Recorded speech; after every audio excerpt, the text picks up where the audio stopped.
Welcome back. పేరుకేమో చాలా పెద్ద దేశం, ప్రపంచంలో ఎవరిపైనైనా దాడులు చేస్తుంది. సెప్టెంబర్ 11 అటాక్స్ తర్వాత టెర్రరిస్టులు చొరబడకుండా భద్రతను కట్టుదిట్టం చేసింది. మరో దాడి జరగకుండా జాగ్రత్త పడుతోంది. మరి సొంతింట్లో జరిగే ఇలాంటి మారణ హోమాల సంగతేంటి? మానవ హక్కుల పరిరక్షణంటూ ప్రపంచానికి శుద్ధులు చెప్పే పెద్దన్న తన సమాజాన్ని సంస్కరించుకోలేడా?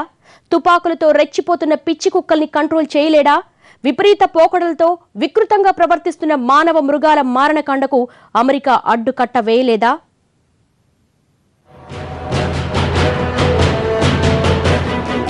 ఒకసారి జరిగితే పొరపాటు, మరోసారి జరిగితే ముమ్మాటికి తప్పే. అదే తప్పు పదే పదే జరుగుతూ ఉంటే వాటి నుంచి పాఠాలేమీ నేర్చుకోరా?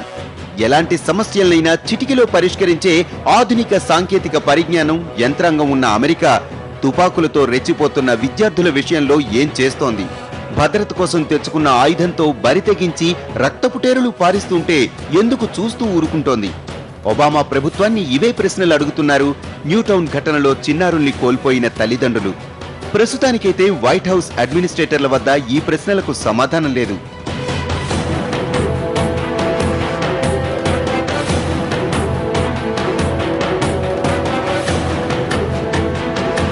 As a nation, we have endured far too many of these tragedies in the last few years.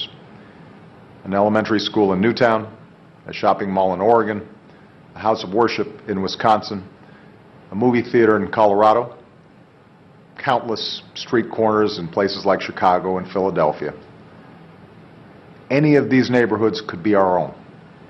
So we have to come together, and we're going to have to take meaningful action to prevent more tragedies like this from happening.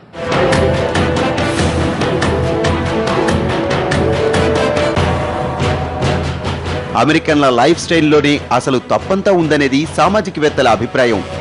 అమెరికాలో కనిపించే అభివృద్ధి అంతా పైపై మెరుగులే తప్ప సామాజిక జీవనంలో అన్ని లోపాలే. గంటసేపు current పోతే నిలువున వణికిపోతారు అమెరికన్లు. భయం, ఎక్కడ లేని భయం అంతా అమెరికాలోనే ఉంది. ఎవరికి వారు ఇంట్లో తలుపులు బిగించుకొని పడుకుంటే అంతా ప్రశాంతంగా ఉంటుందని భావిస్తోంది అమెరికన్ జనాభా. సామాజిక జీవనం అనే మాటకు అమెరికన్లు ఇప్పటికీ అర్థం తెలుసుకోలేదు. స్వేచ్ఛ పేరుతో తమకు తామే ఆంక్షలు విధించుకుంటూ బయటకు రాలేని చట్రంలో ఇరుక్కుపోయారు అగ్రరాజ్యపు పౌరులు. ఎంత ఉన్నత విద్యా వ్యవస్థ అదంతా కూడా బాగా అభివృద్ధి చెంది ఉన్నప్పటికీ కూడా సామాజికంగా ఉన్నటువంటి ఈ సంస్కృతిపరమైనటువంటి విలువలు ఉన్నాయే, ఆ విలువలకు అది కాపాడదు. ఎందుకనంటే విలువలు పెరిగిన కొద్దికి వ్యవస్థకి ఇబ్బంది.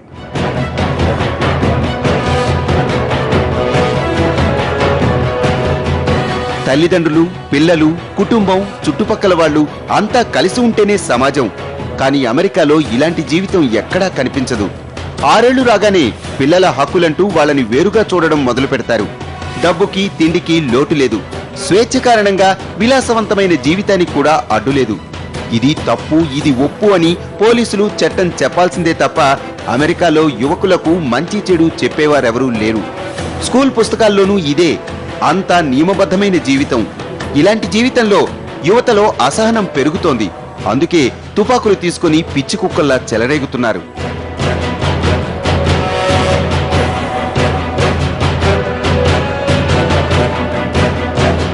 డ్రగ్స్, ఆల్కహాల్కి బాగా బానిసలు అవటము, తర్వాత ఏంటంటే విపరీతమైనటువంటి సోషల్ ఐసోలేషన్ వల్ల, అంటే మనుషుల మధ్య రిలేషన్షిప్ తగ్గటం వల్ల సోషల్ ఐసోలేషన్ ఏర్పడి తద్వారా ఏంటంటే ఒక కంటిన్యూడ్ ఫ్యామిలీ రిలేషన్షిప్ లేకపోవటం వల్ల డిప్రెషన్ గురవటం, ఆ ఒత్తిడిని వెంటిలేట్ చేసుకోవటానికి, అంటే ఎవరితో ఉన్నా మాట్లాడటానికి మనిషిని కూడా కరువు అవటం వల్ల డిప్రెషన్కు లోనవటం.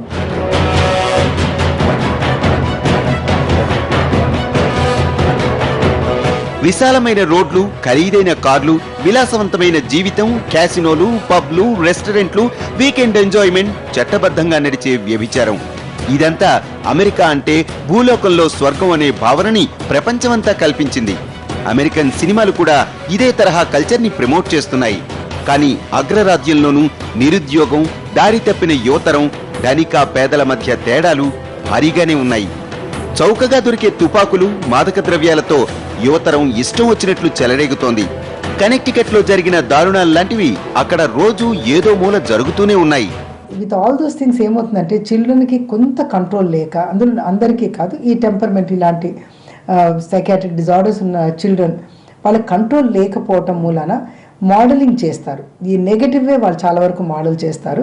ఆ తర్వాత ఏంటంటే వాళ్ళు ఏంటి అడ్వెంచర్ సీకింగ్ కూడా, కాబట్టి ఏంటి ఆ గన్ తీసుకుని అమ్మ నాన్నకి లైసెన్స్ ఉండొచ్చు, వాళ్ళు ఏంటి చూద్దామని ఏం జరుగుతుందో అంటే సినిమాల్లోనూ టీవీలో చూపించినట్టు షూటింగ్ ఎలా చేయాలని హీరోయిక్గా చేసి కూడా కొంతమంది చేస్తుంటారు.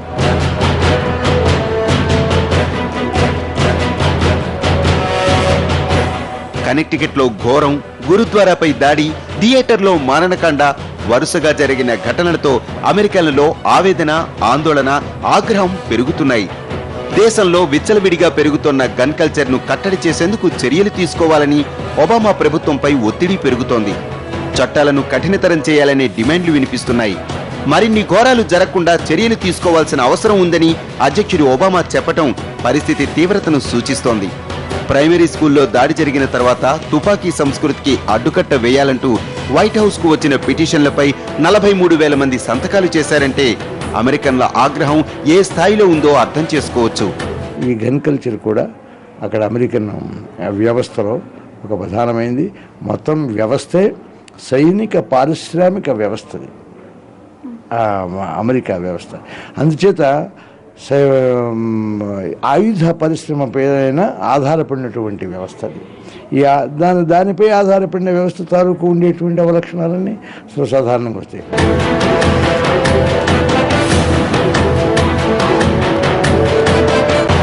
తీవ్రవాదుల దాడుల కంటే తుపాకులతో రెచ్చిపోతున్న కుర్రకారులు చూసి ప్రస్తుతం అమెరికా ఎక్కువగా భయపడుతోంది. అందుకే ఈ సంస్కృతికి అడ్డుకట్ట వేసేందుకు గట్టి చట్టాన్ని తీసుకొచ్చేందుకు ప్రయత్నాలు జరుగుతున్నాయి. చనిపోయిన వారికి నివాళులర్పించడంతో పాటు కఠిన చట్టాల కోసం పట్టుబట్టాలని చెబుతున్నారు బాధితులు. ఏది ఏమైనా ఇలాంటి దాడి మరొకటి జరగకూడదన్నది అమెరికన్ల ఆకాంక్ష. మరి ఒబామా సర్కార్ అందుకు సిద్ధంగా ఉందా? ప్రభుత్వాన్ని కూడా శాసించగల రైఫిల్ అసోసియేషన్ తో పోరాడే సత్తా వైట్ హౌస్ కు ఉందా అన్నదే సందేహం. మితిమీరిన తుపాకీ సంస్కృతే ఈ విషాదానికి కారణమా? షార్ట్ బ్రేక్ తర్వాత చూద్దాం.